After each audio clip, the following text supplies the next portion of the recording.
வணக்கம். நம்ம வேதியியல் ஆய்வகத்துக்கு உங்களுடைய முதல் நாளுக்கு உங்களை வரவேற்கிறேன். நான் தான் உங்களுடைய இன்ஸ்ட்ரக்டர்.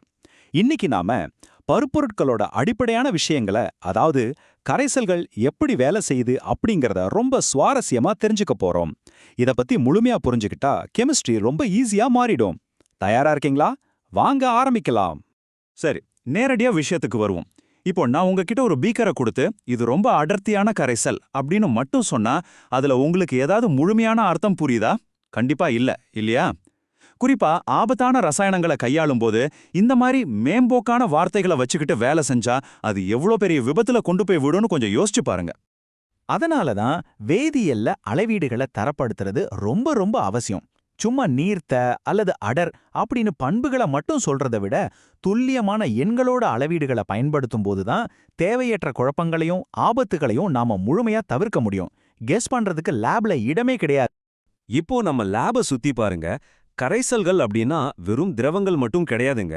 பித்தள, வெண்கல மாதிரியான திட உலோக கலவைகளா இருக்கலாம், அல்லது தண்ணியில கரைஞ்சிருக்க உயிர் காக்கும் ஆக்சிஜன் வாயுவா கூட இருக்கலாம்.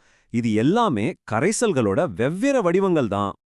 இன்றைய விளக்க பதிவுல நாம என்னென்ன பார்க்க போறோம்னு ஒரு சின்ன அவுட்லைன் இதோ. செரியோட அடிப்படை அலகுகள் ஆரம்பிச்சு கடைசியா ஒரு குட்டி வினாடி வினா வரைக்கும் உங்களை முழுமையா தயார்படுத்துற மாதிரி தான் இந்த செஷன் இருக்க போகுது. சரி, முதல் பகுதிக்குள்ள போகலாம். எந்த ஒரு கலவையையும் ரொம்ப நம்பிக்கையா துல்லியமா அளவிடுறதுக்கு தேவையான முக்கியமான டூல்ஸ், அதாவது செறிவின் அலகுகளை பத்தி இப்ப நம்ம கத்துக்க போறோம். இதுல ரெண்டு முக்கியமான விஷயங்கள் இருக்கு. ஒன்னு நிறை சதவீதம். இது ரொம்ப எளிமையான எளைய அடிப்படையாக கொண்ட ஒரு விகிதம். இன்னொன்னு மொலாரிட்டி. இது 1 லிட்டர் கரைசலுக்குள்ள எவ்வளவு மோல்கள் துல்லியமா இருக்கு அப்படிங்கறத குறிக்கும். கெமிஸ்ட்ரியில இந்த மொலாரிட்டி ரொம்பவே முக்கியமான ஒரு கான்செப்ட். இங்க ஒரு ரொம்ப இன்ட்ரெஸ்டிங்கான விஷயம் இருக்கு, கவனிங்க. மருத்துவத்துறையில ஊசி மூலமா மருந்து செலுத்துறப்போ கன அளவு சார்ந்த நிறை சதவீதத்தை நாம பயன்படுத்துறோம். ஆனா ரொம்ப ரொம்ப குறைவான அளவுள்ள ரசாயனங்களையோ அல்லது மாசுகளையும் அளவிடணும்னா நாம உடனே மில்லியனில் ஒரு பங்கு, அதாவது பிபிஎம் அப்படிங்கிற அலகுக்கு மாறிடுவோம். இப்போ உங்க கால்குலேட்டர்களை கையில எடுத்துக்கோங்க. ஏன்னா கொஞ்சம் ட்ரிக்கியான மோல் பின்னம் கணக்கிட்ட நாம ஸ்டெப் பை ஸ்டெப்பா பார்க்க போறோம். இத ஒரு தடவை சரியா புரிஞ்சுக்கிட்டீங்கன்னா எக்ஸாம்ல நீங்க தப்பே பண்ண மாட்டீங்க. உதாரணமா, கார்கள்ல பயன்படுத்துற 20% எத்திலீன் கிளைகால் உரைத்தடுப்பான் கரைசலை எடுத்துக்கலாம். இத கணக்கிட 3 சிம்பிள் ஸ்டெப்ஸ் தான். முதல்ல மொத்த எடைய 100 கிராம்னு வச்சுக்கோங்க. ரெண்டாவது தனித்தனி மோல்களை கணக்கிடுங்க. மூணாவது அந்த தனிப்பட்ட மோல்களை மொத்த மோல்களால வகுத்து உங்க பின்னத்தை கண்டுபிடிங்க. அவ்வளவுதான். ரொம்ப ஈஸி இல்ல? இப்போ கிளாஸ் ரூமை விட்டு கொஞ்சம் வெளியில வந்து யோசிப்போம். நம்ம இவ்ளோ நேரமா பார்த்த இந்த துல்லியமான அளவீடுகள் நிஜ உலகத்துல எப்படி உயிர்களை காப்பாத்துது, பெரிய பெரிய தொழிற்சாலைகளை எப்படி இயக்குதுன்னு பார்க்கலாம். மருத்துவமனையில நோயாளிகளுக்கு செலுத்துற சலைன் ஐவில சரியா 0.9% சோடியம் குளோரைடு இருக்கும்.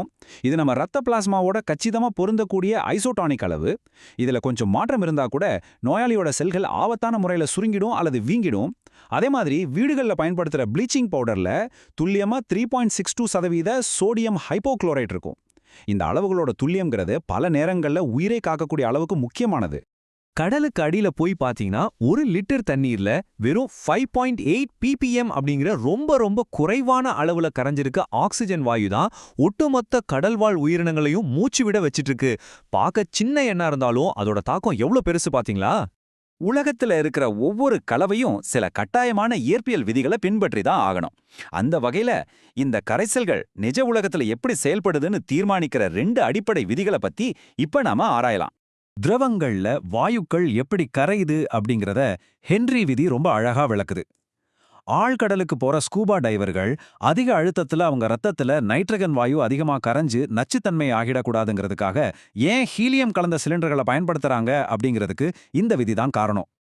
அதே நேரத்துல ஒரு திரவத்துல ஆவியாகாத ஒரு திடப்பொருளை சேர்க்கும்போது அந்த கரைசலோட ஆவி அழுத்தம் ஏன் குறையுது அப்படிங்கிறதுக்கான கணிதத்தை ரவுல்ட் விதி நமக்கு தெளிவா காட்டுது. இங்க தான் நாம ஒரு முக்கியமான வித்தியாசத்தை கவனிக்கணும். தியரட்டிக்கலா பேப்பர்ல இருக்கிற கணிதத்தை கச்சிதமா பின்பற்ற இயல்பு கரைசல்களுக்கும் நம்ம லேப்ல அடிக்கடி சந்திக்கிற கொஞ்சம் சிக்கலான இயல்பற்ற கரைசல்களுக்கும் உள்ள வித்தியாசத்தை நம்ம தெளிவா புரிஞ்சுக்கணும். ஏன்னா நிஜ உலகம் எப்பவுமே பேப்பர்ல இருக்கிற அளவுக்கு சிம்பிள் கிடையாது இல்லையா? இன்னைக்கு கிளாஸ் முடியறதுக்கு முன்னாடி நீங்க கத்துக்கிட்ட விஷயங்களை மனசுல ஆழமா பதிய வைக்கிறதுக்காக கணக்கீடுகள்ல அடிக்கடி நடக்கிற தப்புகளை எப்படி தவிர்க்கலான்னு சில சீக்ரெட் டிப்ஸ் தரப்போறேன். உங்க ஃபைனல் எக்ஸாம்க்கு ரொம்ப யூஸ்ஃபுல்லா இருக்க போற ஒரு ட்ரிக் சொல்றேன், கேட்டுக்கோங்க. மொலாரிட்டி அப்படிங்கிறது கன அளவை பயன்படுத்துது. அதனால லேப்ல சூடு அதிகமானா அது மாறிடும். ஆனா மொலாலிட்டி அப்படிங்கிறது எடைய பயன்படுத்துறதால அது வெப்பநிலையை பொறுத்து ஒருபோதும் மாறாது. இதை எப்பவுமே மறக்காதீங்க.